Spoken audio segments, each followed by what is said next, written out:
America is becoming a third world country more and more every day. I'm starting to understand Republicans, the far right side, the red, all that. So I don't like this shit at all.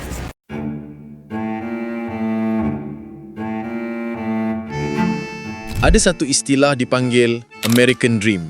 Maksudnya, ramai orang seluruh dunia dulu pasang impian nak kejar kehidupan lebih baik di Amerika. Tapi itu dulu. Sekarang, mimpi tu makin hilang dan bertukar jadi mimpi buruk.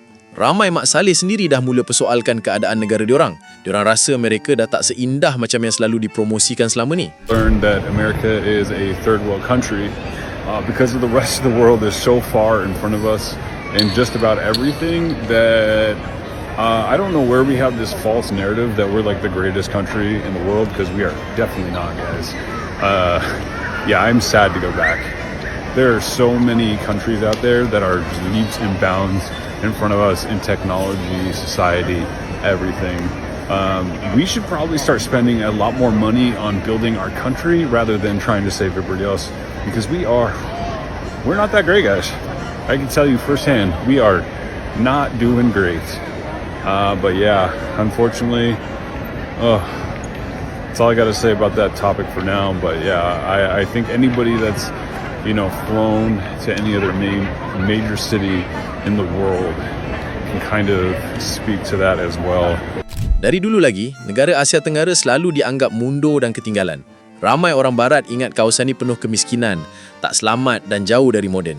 Dan mungkin ada antara korang pernah tengok video seorang bernama Bill O'Reilly. Dalam video tu dia siap ejek dengan cakap rakyat Malaysia terlalu miskin nak beli produk Cina.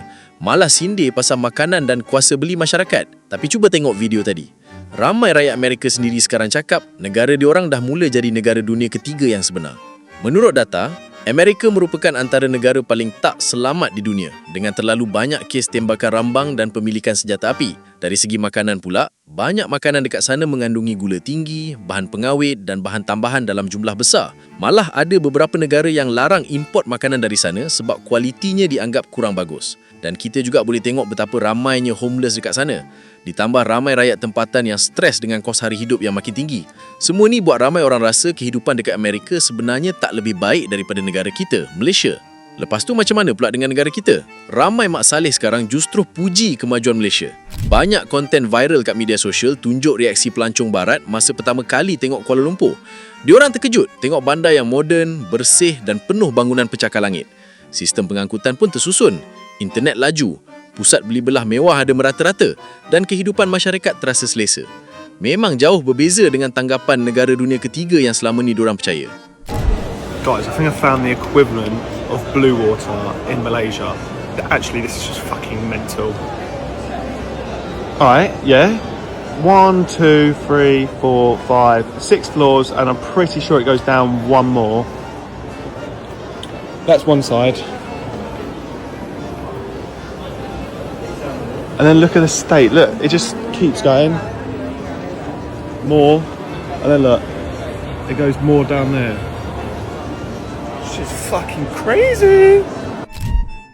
Guys, I've just arrived in Malaysia and I have to say the airport is the best airport I think I've ever seen, because like you go through immigration, come through arrivals, and like literally it just is like a big massive shopping mall. Like they have Starbucks, Skechers, I seen a Uniqlo, I seen an H&M. Like they have everything here. It's actually so cool. Like I would almost argue like shopping centre itself is better than Castle Court back home. But so cool. Yeah. But my main thing here is like later on for dinner I'm going to go and find an Nando's, because I've been missing Nando's back home and it's my favourite. Ya, waktu banyak negara maju tengah berdepan tekanan sosial dan ekonomi, Malaysia pula tunjuk perkembangan yang sangat besar. Kuala Lumpur sekarang dipenuhi bangunan moden, jalan tersusun dan pengangkutan awam yang semakin canggih. MRT, LRT, monorail sampai lapangan terbang moden buat pergerakan rakyat jadi lebih selesa. Malah ada pelancong asing yang cakap beberapa kawasan dekat Kuala Lumpur nampak lebih bersih dan lebih nyaman berbanding bandar besar di Amerika.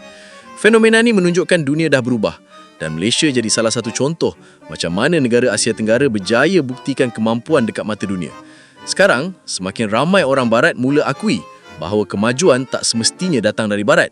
Kadang-kadang negara yang dulu selalu dipandang rendah, akhirnya mampu bagi kualiti hidup yang lebih baik.